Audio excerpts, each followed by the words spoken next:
It's good morning mga suki! Welcome nga na naman sa panibagong chapter ng buhay ko!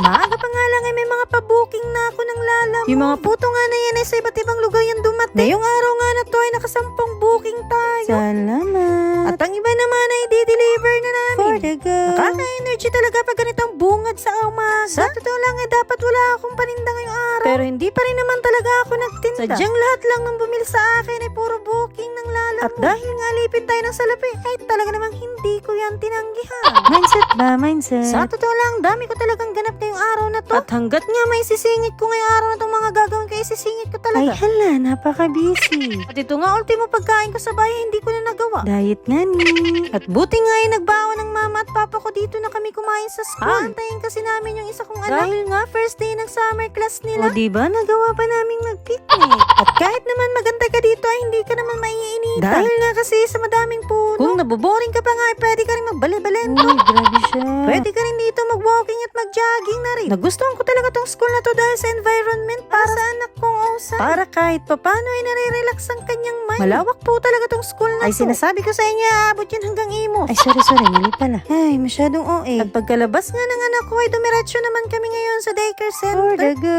Sabi ko nga sa inyo, ay sisingit ko na nga lahat. Enroll ko nga kasi itong anak kong bunso. Kaso nga lang, ay kulang pa ako ng requirements. Pero matagal ko na nga naman na ilista dyan yung anak. Magpapasa na lang talaga ako ng requirements. At alam nyo naman, tong inang to ay napaka-busy talaga. Alam nyo naman, napakadami tayong mga promotion. Ay hala, napaka-OA.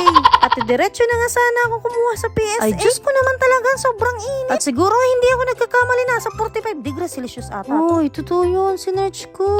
Nang makarating na nga kami dyan, ay Diyos ko, para na rin akong umatras. Grabihan naman talaga ang pila. Naiintindihan ko naman na kaya mahaba ang pila dahil nga enrollment. Oo, naiintindihan mo naman pala eh. Pero kahit kasi may appointment ka pa, ay pipila ka pa rin dang haba. Bakit ba naman kasi ultimo pagkakakilanlan mo na papila ay napakahaba ng pila? Huli-huli ka kasi. Ayan tuloy. Ang ending nito ay hindi na talaga ako kumuha. At dumiretso na nga kami nitong anak ko dun sa bago niyang papasukan. Dito ko na nga kasi siya ipapasok para malapit-lapit naman sa amin. Para hindi na rin ako nag-aalala sa paghatid sundo. At nang matapos na nga kami dyan ay umuwi na agad ako. Dahil nga may last booking pa ako ng dessert. Sa mga oras na nga na yan ay 3:30. Hindi na nga ako nag-lunch ng mga oras na yan. Dahilan nga kasi na gusto ko muna may dispose muna yung mga order. Kaya pagka-pick up na agad yan sa akin. Nagpaluto naman ako sa anak ko. At nagugutom na nga talaga ako. At para nga kasi nagdidilim ng paningin ko sa'yo. Ay, sorry. Ay, hindi siya.